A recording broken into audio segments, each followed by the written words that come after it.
Hello, Gary Bonnell here. Thanks for watching the videos and commenting and liking the videos. It really helps me to know which direction to take a new series of videos. This new series we're going to do will look at past videos and answer questions on that, and then announce certain new subjects that are esoteric in nature, a more ancient look at what humanity is, or what a human being is, and how it is that we can adapt to a greater dimensional awareness and have perceptions that aren't limited by our expectations. So it's going to be fun to do those. This video that we're doing now is on the subject of being right versus wrong.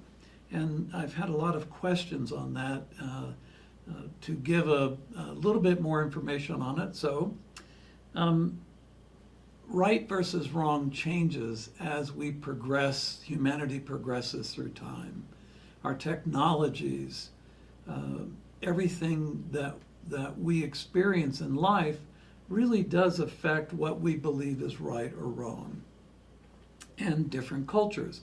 Something in one culture can be right and the same thing in another culture could be wrong. So we're basically always adapting to circumstances and conditions. And the training we get between the ages of 3 and 7 are really critical to who we are as an adult or a person growing beyond that first 7-year period. We are taught what's right and what's wrong. We're given boundaries. We're given real clear understanding by our parents, by our family, by our culture, by our friends, what is acceptable and what's not. Now, the problem with this is that we are trained to please the outside, the external. And that's great. There's nothing wrong with that. There's nothing wrong with being right or right with being wrong, or however you want to look at that. The problem is that as we learn to please others, we give up a whole bunch of who we are, of our natural self, in exchange for the oxytocin from a hug, the atta-girl, atta-boy, the feeling that floods our bodies when we're right, that chemistry that happens within us. And being right over being wrong, very little is learned from being right. A lot is learned from being wrong. We can really explore ourselves much more deeply when we experience something that we've not been able to bring to fruition, when it's either a project or a relationship or any number of things. When we're wrong, we tend to actually evolve and expand. When we're right, we get that really wonderful chemistry. And so what happens, the belly brain releases a lot of serotonin, heart brain dopamine gets triggered. When we're really feeling good about ourselves, we give ourselves a big hug, and that oxytocin flood is there. So what happens is we become addicted to the need to be right. And this is really what overshadows a lot of people. When they're not feeling right, they don't get that flood, that feeling of I'm okay, I'm included, I'm accepted, I'm connected to my family, I'm a part of all this thing that we're doing. So here's the issue though. In that 3 to 7 year age period, and we're being trained as to boundaries and what is harmful, what's not harmful, we hear no a lot and don't a lot.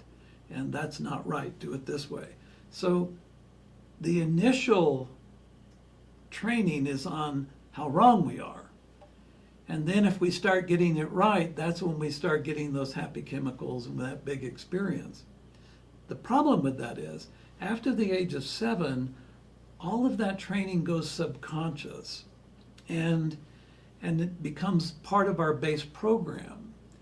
And what we're experiencing then is not only do we have a need to be right to get the chemistry, but being right is the key here, not what you're being right about. So early, really early, you heard no a lot. You're not doing it right. That's wrong. We heard that a lot. So what happened is that went subconscious. So we can have a need to be right. We have that. But the subject can be how wrong we are. The need to be right about how wrong we are. If we don't have a certain look, or we're not of a certain socioeconomic level, if we're the wrong race in a large culture, if somehow we don't automatically fit in, then we try to fit in. That whole thing about the need to be right about how wrong we are really takes over. It really is that underlying factor. We're getting the same chemistry. If you achieve something really wonderful, you're getting flooded with that chemistry. You're getting that big, personal hug. You're getting that sensation. But you get the same chemistry when you have the need to be right about how wrong you are.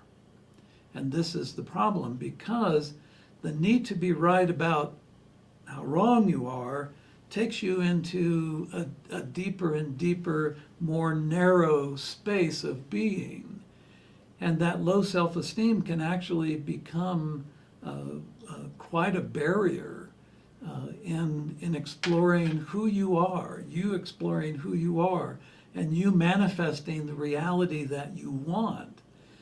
And that's really critical here. We want certain things in our experience, in our circumstances, in our condition. We want certain things. And that need to be right about how wrong we are is a major block to that. And that's really what supports all those little inner conflicts that we carry around with us. Conflict can be as simple as, I love to work, I love the feeling of accomplishment, and I hate my job. So it can be that, even that kind of silly inner conflict. And the problem that most humanity faces right now is that right or wrong over the last 50 years has changed dramatically into win or lose. So winning has become the thing that floods us with all of our wonderful chemistry. Losing is what triggers that part within us that feels wrong about who we are. Surprisingly, most people do not feel connected or accepted. And I know that might seem odd, but it's true. And if you look at now this really weird thing that's going on in the US culture, where one group feels like they've been excluded and they're the elite group is trying to crush them and push them out of existence and all that kind of stuff, all that rhetoric.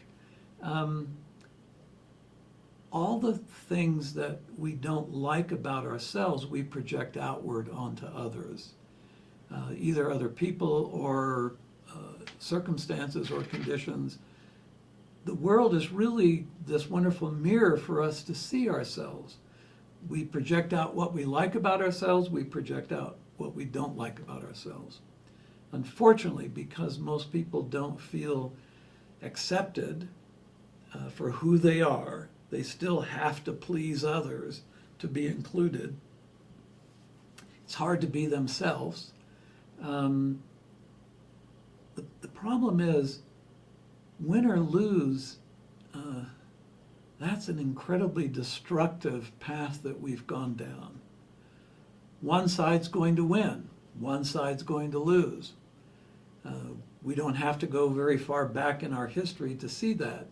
During the Civil War, right now, people are threatening civil war because there seems to be such a divide in win and lose. So, right and wrong, the need to be right is extremely addictive. And it really doesn't allow for innovation within ourselves, taking a fresh look at who we are. It has us wanting to please others and avoid any sense of being wrong in anything. So, when we really look at who we are as beings, we're these incredible threefold minds, this belly brain, heart brain, and this wonderful cranial machine. 100 billion neurons, 100 trillion synaptic connections. The heart has 50 billion neurons. I mean, it's like this incredible, incredible machine, this body that we're in, and this spirit that helps to run the machine, and this soul that watches so wonderfully without any judgment against anything we're doing, watches us unfold our journey. And we are these incredible beings that basically have turned into a win or lose situation. And that might be our downfall. And when I say that, I don't exaggerate about that.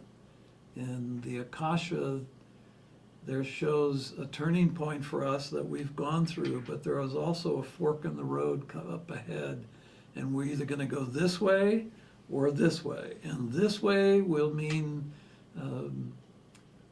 some pretty horrific events, and the other way will be us coping with the earth as it begins to change. One is self-destructive.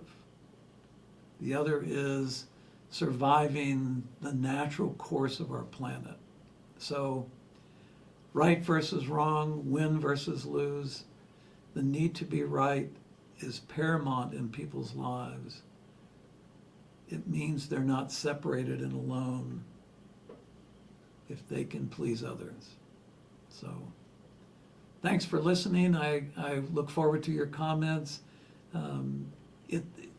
This is a really weird subject, but it's so important because without understanding this, spiritual progress, the ability to expand awareness into soul consciousness, that is almost impossible unless you understand the mechanism of who you are and what you are.